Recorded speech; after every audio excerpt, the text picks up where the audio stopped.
Hello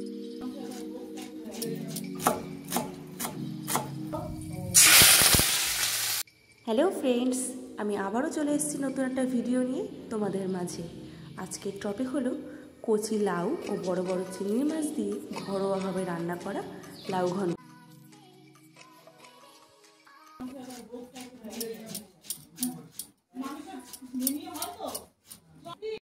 লাউ ঘন্ট করার জন্য প্রথমেই লাউগুলোকে ভালোভাবে কুচি কুচি করে কেটে নিচ্ছি।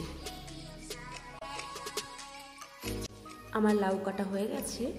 এবার চিংড়ি মাছগুলোকে ভালোভাবে কেটে ধুয়ে পরিষ্কার করে নেব। ভালোই বড় মাছগুলো, তো চলো তাড়াতাড়ি করে কেটে ধুয়ে পরিষ্কার করে নেওয়া যাক।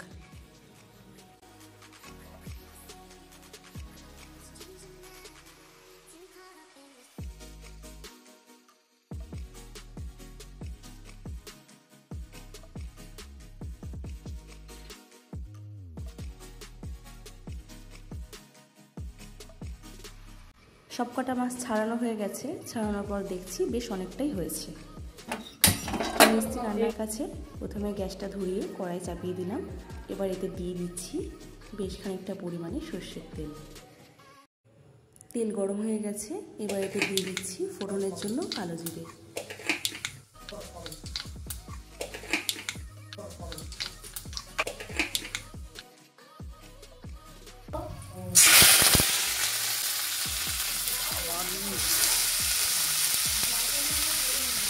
প্রথমেই চিংড়ি মাছগুলোকে ভালো মতন ভেজে নিতে হবে। আর মাছগুলো ভাজার জন্য আমি এতে দিয়ে দেব পরিমাণ মতো লবণ ও হলুদ গুঁড়ো।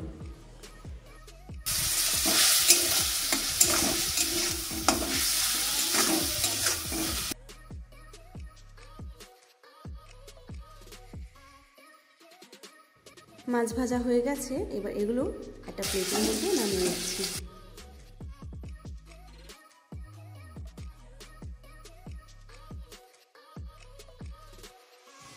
একই কড়াইতে আবারও দিয়ে দিচ্ছি অল্প পরিমাণে সর্ষের তেল।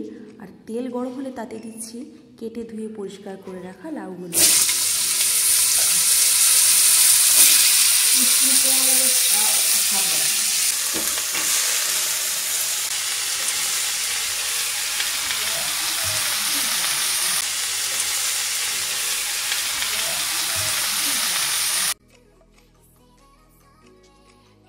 দিয়ে দিচ্ছি 7-8টা চেরা কাঁচা লঙ্কা ও পরিমাণ মতো লবণ। এবার সব কিছু ভালো করে মিশিয়ে দিতে হবে।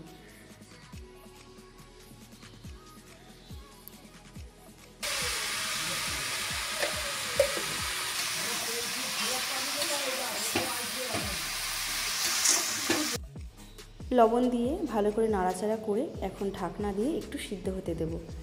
লাউটা মোটামুটি সেদ্ধ হয়ে গেছে। এখন এতে অ্যাড করে দিচ্ছি হলুদ। হলুদ দিয়ে ভালো করে নাড়িয়ে চাড়িয়ে তার মধ্যে দিয়ে দেব ভেজে রাখা চিংড়ি মাছগুলো।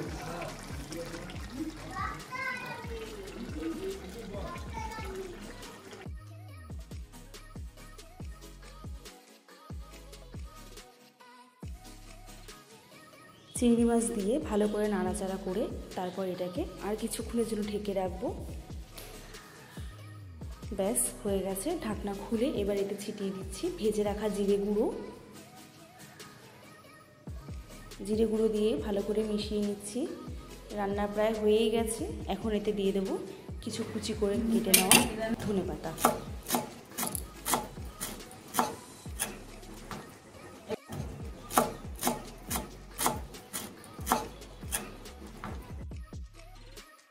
এবার ধনেপাতা দিয়ে ভালো করে নাড়িয়ে চাড়িয়ে নিলেই তৈরি আমার লাউ ঘন্ট। তোমাদের এই ভিডিওটা কেমন লাগলো অবশ্যই কমেন্ট করে জানাতে ভুলবে না। আরও এরকম নতুন নতুন ভিডিও পেতে আমার সাথে থাকো, পাশে থাকো।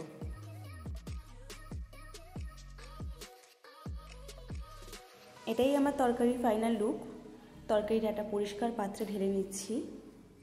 কেমন লাগলো তোমাদের এই ভিডিওটা অবশ্যই জানিও। Thanks for watching.